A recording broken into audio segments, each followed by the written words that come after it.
এটা কি যে কোনো বাড়িতে ইনস্টল করা যে কোনো যায়? বাড়িতে করা যায়, ভারত সরকারের সেই নিয়ম এসে গেছে এখন। শুরু করবে আমাদের এই 6 জন পার্টিসিপেন্টকে নিয়ে আমাদের টস রাউন্ডের প্রতিবারের মতো এবারে আমাদের 6টা ক্লু থাকবে। যে কোনো ক্লুতে আমাদের পার্টিসিপেন্টরা উত্তর দিতে পারবেন। যে ক্লুতে সঠিক উত্তর বা ভুল উত্তর সেই অনুযায়ী পয়েন্ট বা নেগেটিভ মার্ক।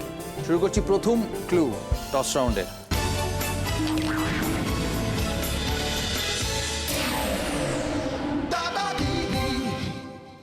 পায়ের সঙ্গে এর সম্পর্ক আছে, বলতে হবে এটি কি। এটি এমনই একটা জিনিস যার সঙ্গে পায়ের সম্পর্ক আছে।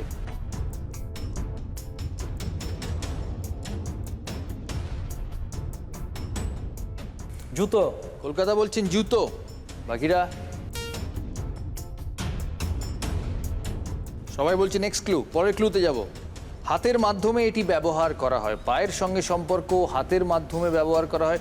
জুতো হাত দিয়েও পরা যায়।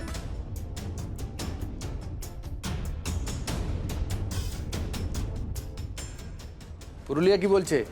না না না, না না না মানে এখন না। 6টার মধ্যে হবে তো? 6টা ক্লু একদম। আছে কিন্তু। Next clue. বিশেষ পদ্ধতিতে এটি তৈরি হয়।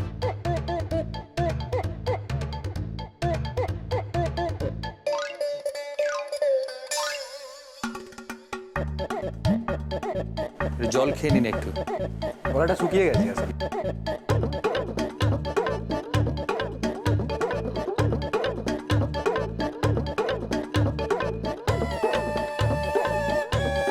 Next clue. নামে ম অক্ষরটি আছে, জুতোয় ম নেই। মোজা। হুগলি বলছে মোজা, হাত দিয়ে মোজা পরা হয়, মোজার পায়ের সঙ্গে সম্পর্ক আছে, মোজায় ম আছে। কলকাতা খড়ম। খড়ম, কলকাতা বলছে খড়ম। ব্রাহ্মণ মানুষরা খড়ম পরে, যেমন আমাকে পড়তে হয়েছে বইতে সময়। খড়ম হাত দিয়েও কি হাতের সাপোর্ট লাগে?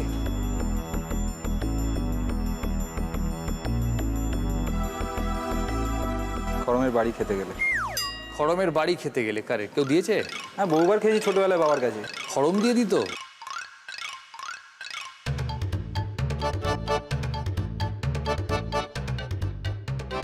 প্রত্যেক মাসেই মোটামুটি 2-3টে করে কিনতো খড়ম আর কি। তোমাকে মারার জন্য? হ্যাঁ, ছোট থেকে খেয়েই তো এখানে এসেছি, না খেলে কি আর আসা যায়?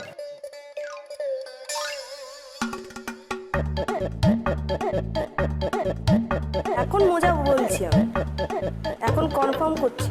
এই ক্লুতে কনফার্ম করছো তো? পরের হ্যাঁ, ক্লু আপাতত আপাতত আপাতত পুরুলিয়া বলছে মোজা। বীরভূম মোজা। মোজা। উত্তর 24 পরগনা নেক্সট নেক্সট। দক্ষিণ মোজা।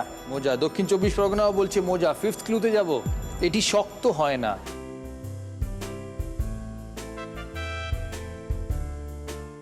মোজা। খড়ম তো শক্ত হয়। মোজা। মোজা। উত্তর 24 পরগনা মোজা। হুগলি মোজা। বীরভূম মোজা। দক্ষিণ 24 পরগনা মোজা। পুরুলিয়া একদম। একদম। 5টা ক্লু হয়ে গেল। Last and final clue. মন্দিরেও অনেক সময় দেখতে পাওয়া যায়।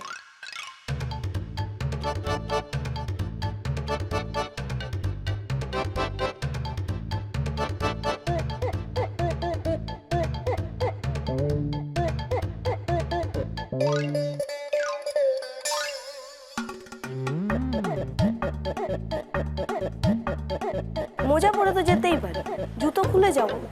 কলকাতা মোজা। ফাইনাল ফাইনাল উত্তর দিল কলকাতা মোজা। উত্তর 24 পরগনা মোজা। হুগলি মোজাই হবে। মোজাই হবে। বীরভূম মোজাই হবে। দক্ষিণ 24 পরগনা মোজা।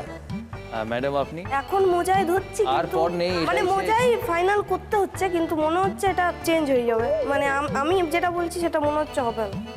নেগেটিভ মানুষ আর কি লাইফে। তুমি বলছো মোজা, কিন্তু মোজা হবে না তাও মানে বলবে। এখন বুঝতে পারছি না এটা মোজা হচ্ছে কিন্তু হবে এরপরে না। আর বোঝার সময় নেই, এরপরে তো উত্তর আসবে। সবাই মোজা, আমিও মোজা। সবাই পুকুরে ঝাঁপ দিলে তুমিও দেবে? না না, ওরাও পড়ছে তো আমিও পড়ছি। ওরাও পড়বে, তুমিও পড়বে। আমাদের ফাইনাল পার্টিসিপেন্ট পুরুলিয়া বলছে মোজা। আমরা সঠিক উত্তরটা দেখব।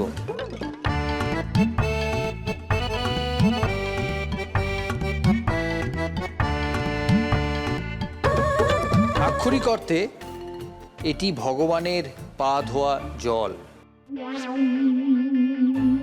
চরণামৃত।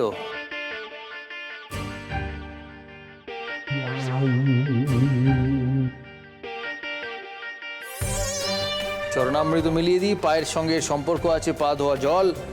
হাতের মাধ্যমে এটি ব্যবহার করা হয় চরণামৃত পুজোর সময় বা যে কোনো হয় হাত দিয়ে খাওয়া হয়। বিশেষ পদ্ধতিতে এটি তৈরি হয়, দই মিশিয়ে জল মিশিয়ে, নামে ম আছে। শক্ত হয় না, জল তো শক্ত হতে পারে না, মন্দিরে তো দেখতে পাবেই। আক্ষরিক অর্থে এটি ভগবানের পা ধোয়া জল, তাই সঠিক উত্তর চরণামৃত।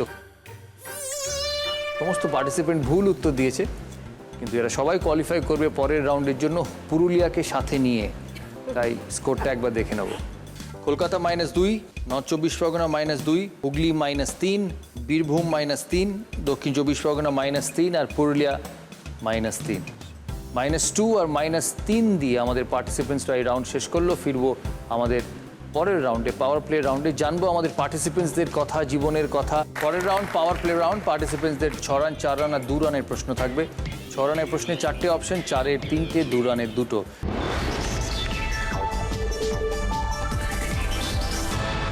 যারা রানার্স বেঞ্চে আছে তাদের থেকে হেল্প নিতে পারবেন, চ্যালেঞ্জ করা যাবে।